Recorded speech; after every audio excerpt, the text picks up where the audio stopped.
My name is Sarah Harden, and I teach high school science in Mullen, Nebraska.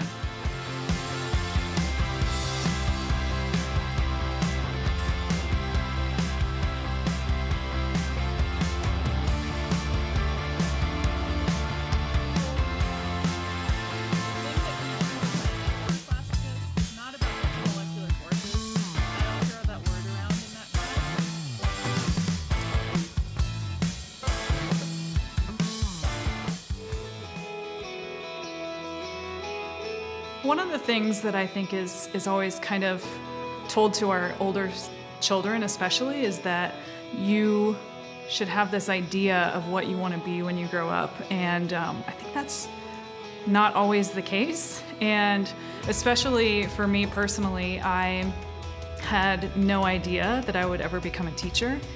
But I think the important thing is that you find something that interests you, and inevitably a passion can develop out of that.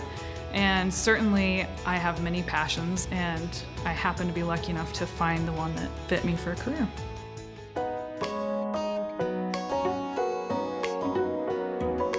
So career goals, I think, are extremely important, but I also think that allowing them to be a little fluid is important too. As you grow, as you change, as your maybe role in your job changes, career goals can change. And so I think it's important to set them and work your way towards goals, but I also think that you have to understand that things change in our lives, and those goals might change a little bit as well.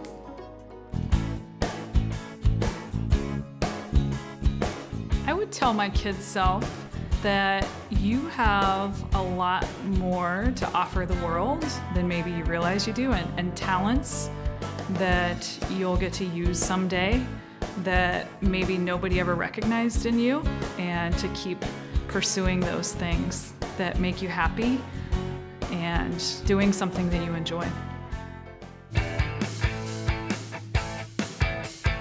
I always believe that there should be a fine balance with the use of technology.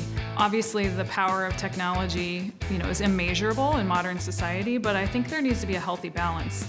I think we have to find what works for us, but also connect with the real world in a way that's meaningful as well. I think ideas come from collaboration. Ideas come from surrounding yourself with all kinds of people from different backgrounds, people that are older than you, people that are younger than you. And I really think that's the most powerful way, is to talk to people, work through new ideas, maybe bounce ideas off of people. And I really think that's the most powerful way to generate those new ideas. I would say to those young innovators to never stop learning. And I don't think learning always has to come in the form of a formal education, such as a workshop or a conference or a class, but to always strive to want to learn more. I think the more you learn, the more you realize you don't know about the world. And so I think that's really powerful. Knowledge is power, and nobody can take it away from you. So I would say continue the learning process.